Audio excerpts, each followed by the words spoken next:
This is the largest vigil at Stewart ever. I want you to understand something.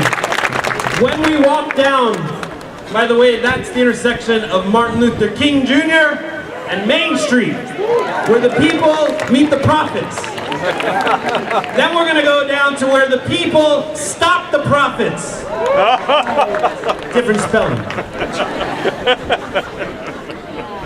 Maybe I should say where the people stop the profiteers. There we go. So we will walk 1.5 miles.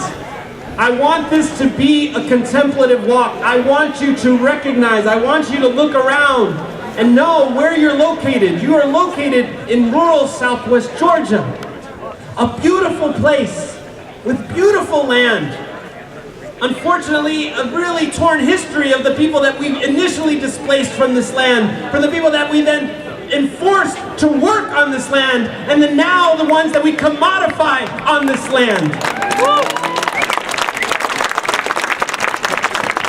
I want you to walk that trail,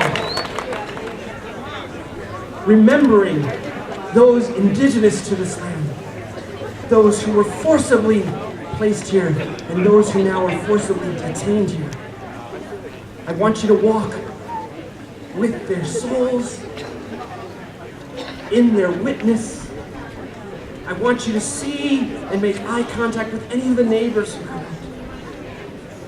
But what I want us to do is, this year I want us to walk as orderly as possible. If need be, have those of us who are a bit slower in the front and a bit faster in the rear. And you can prod the other rear. But I want us to walk orderly in a rows of 6, with nice arm length between us, and no more than an arm length at any time. In rows of 6, please, the entire way. And then when we turn onto the road named after the corporation, think about this. When there are more people in a detention center than there are in a town, and you name a street after that corporation, who owns this town? When we turn onto CCA Road, I want us then, and we'll have some folks at that intersection to help us, go 12 wide and link arms, and we'll walk straight up to that gate, and then we'll get close and tight, and we will face the guards, the ICE agents, any law enforcement, and we will face them. Because when Jesus told us to turn the other cheek, he didn't say look away, he meant look at me as an equal.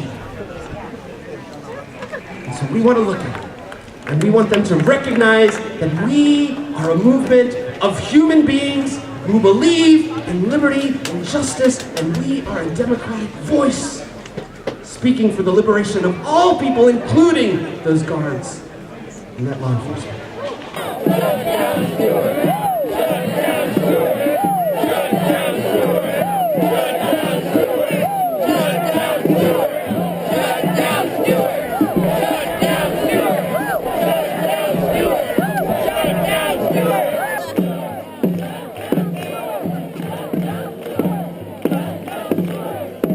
On the other side of these buses, first of all, these buses owned by TransCore America, a sister corporation, for-profit corporation of CCA, America's leader in partnership corrections.